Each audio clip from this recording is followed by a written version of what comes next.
வணக்கம். ஆன்றோருக்கும் சான்றோருக்கும் ஆன்மீக நண்பர்களுக்கும்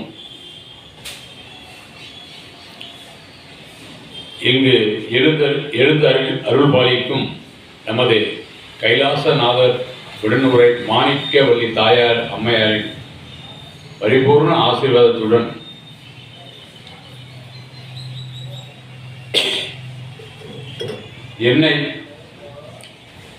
என்னையும் பக்தியில் முழுகடித்து பக்தி சொற்பொழிவை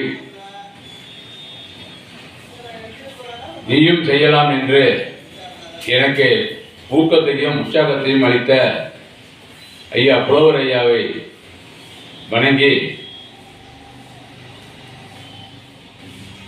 ஒருத்தவங்க பேசும்போது அவங்களுக்கு ஒரு உற்சாகத்தை கொடுக்குறோம்னா அந்த உற்சாகம் கொடுத்தது யாருன்னு கேட்டிங்கன்னா, வந்த உடனே இந்த பேசக்கூடிய கருவியை கையில் கொடுத்து ஐயா பேசுங்க அப்படின்னு சொல்லி எங்களை எல்லாம் பெருமைப்படுத்தி கொண்டு இருக்கோம்.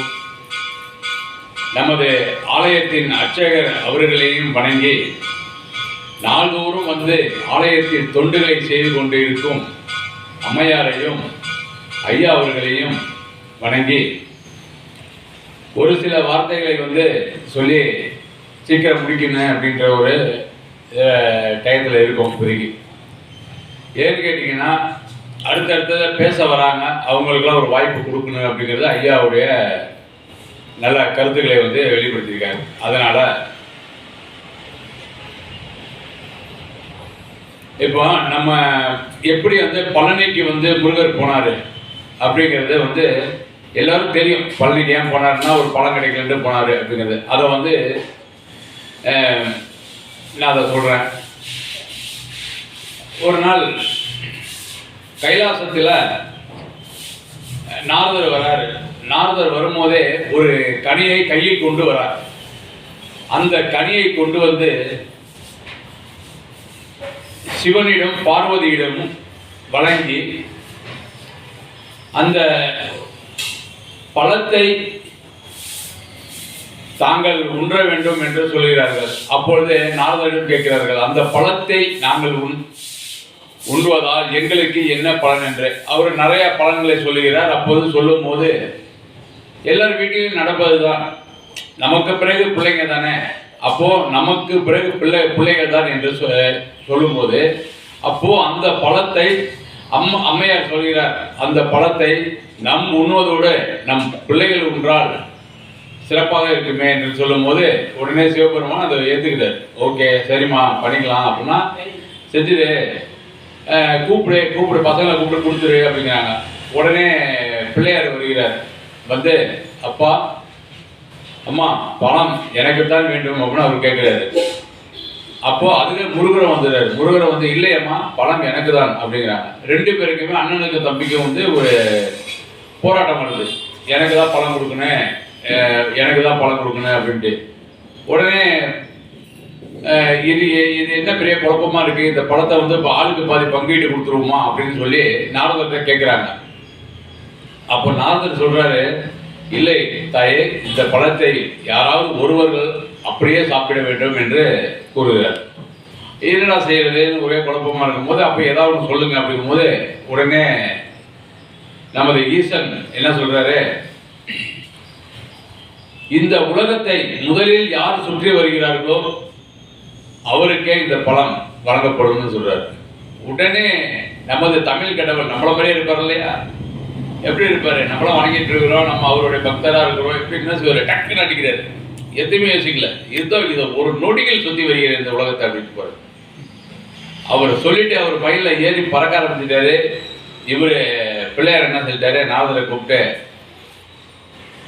உலகம் என்றால் என்ன, அம்மையப்பர் என்றால் என்னன்னு கேட்குறாங்க. உடனே நாரதர் உலகம்தான் அம்மையப்பர், அம்மையப்பர் தான் உலகம் என்று சொல்கிறார்.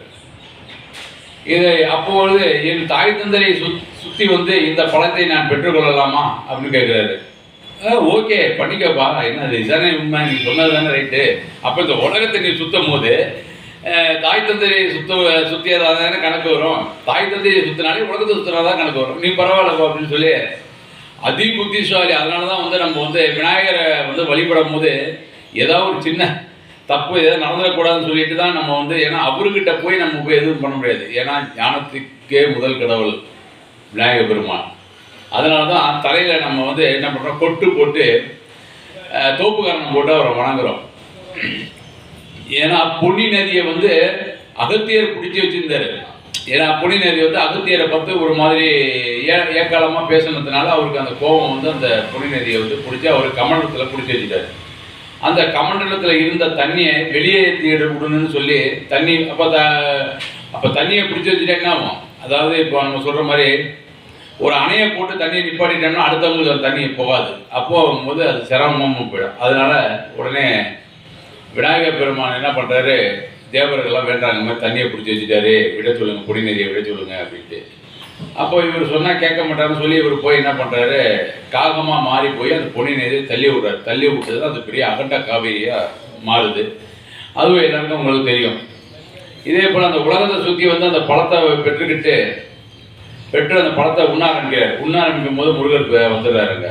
வந்த உடனே கேட்குறாரு, என்ன வந்து சொல்லிட்டு பழத்தை வந்து விநாயகர்கிட்ட கொடுத்துட்டீங்க, என்னத்தான் தானே உங்களுக்கு மூத்த பிள்ளை மேலே தானே பாசம் அப்படிங்கிறாங்க.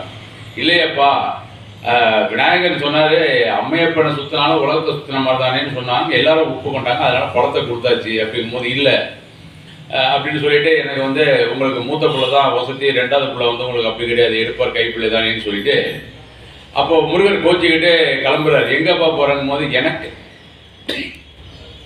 எனக்குன்னு ஒரு ஊர், எனக்குன்னு ஒரு நாடு, என் மக்கள் சொல்லி கிளம்பியே போய் பழனி மலையில் போய் ஆண்டியை கோல வேண்டியிருக்கிறார். அப்போ போகும்போது தான் அவையாரெல்லாம் கூப்பிட்டு பேசுகிறாங்க, போகாதப்பா, தாய் தந்தையை விட்டு போகாத அப்படின்ட்டு. ஒரு சிறிய பழத்திற்காக என்னை வந்து ரொம்ப இது பண்ணிட்டாங்க அவையாரே, அதனால நான் வந்து இது பண்ண மாட்டேன்னு சொல்லிட்டு அவர் போயிடுறாரு. இப்படி வந்து அவர் பழனியில் போய் நின்று, ஏன் என்ன பழனியில் போய் நிற்கிற சும்மா நிற்கல, அவர் பழனியில் நின்று நம்ம எல்லாரையுமே காத்துக்கிட்டு அருள் பாலிச்சுக்கிட்டு இன்னைக்கு ரொம்ப சிறப்பான முறையில் பக்தர்கள் அத்தனை பேரையுமே காத்து தமிழ் கடவுளான முருகப்பெருமான் நம்மளை அனைவரையுமே காத்து நம்ம ஆசீர்வதித்து கொண்டிருக்கிறார்.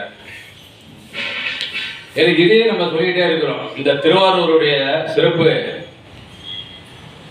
இந்த திருவாரூருடைய கோவிலை எந்த ஆண்டு கட்டினார்கள் என்று யாருக்குமே தெரியாது, வரலாறு இல்லை. இதை நம் ராஜராஜ சோழன் தஞ்சாவூரில் பெரிய கோவில் கட்டுவதற்கு முன்னே இந்த திருவாரூர் ஆலயம் இங்கு எழுந்தருளியுள்ளது. அப்போ இந்த திருவாரூர் கோவில் எப்பொழுது வந்தது என்று யாருக்குமே தெரியவில்லை. அப்போ இந்த கைலாசநாதர் கோவில் எப்போ வந்திருக்கும், எல்லாமே நம்ம ஒரு கவனத்தில் எடுத்துக்கணும். என்னடா ஒரு வரலாறு சிறப்பு என்ற ஒரு ஆலயத்தில் வந்து நம்ம இருக்கிறோம். திருவாரூரில் பிறந்தாலும் முத்தி, இறந்தாலும் முத்தி அப்படிங்கிற ஊரில் நம்ம இருக்கிறோம். அப்படி இருக்கும்போது என்ன பண்ணுறாங்க எல்லாருமே, திருவாரூரை பொறுத்தளவில் தியாகராஜர் ஆலயம் வரலாறு இல்லை. அப்படி என்றால் கைலாசநாதர் கோவிலுக்கும் வரலாறு இல்லை. ஏனென்றால் அது அந்த ஆலயம் தோன்றும் போது இந்த ஆலயமும் தோன்றிவிட்டது.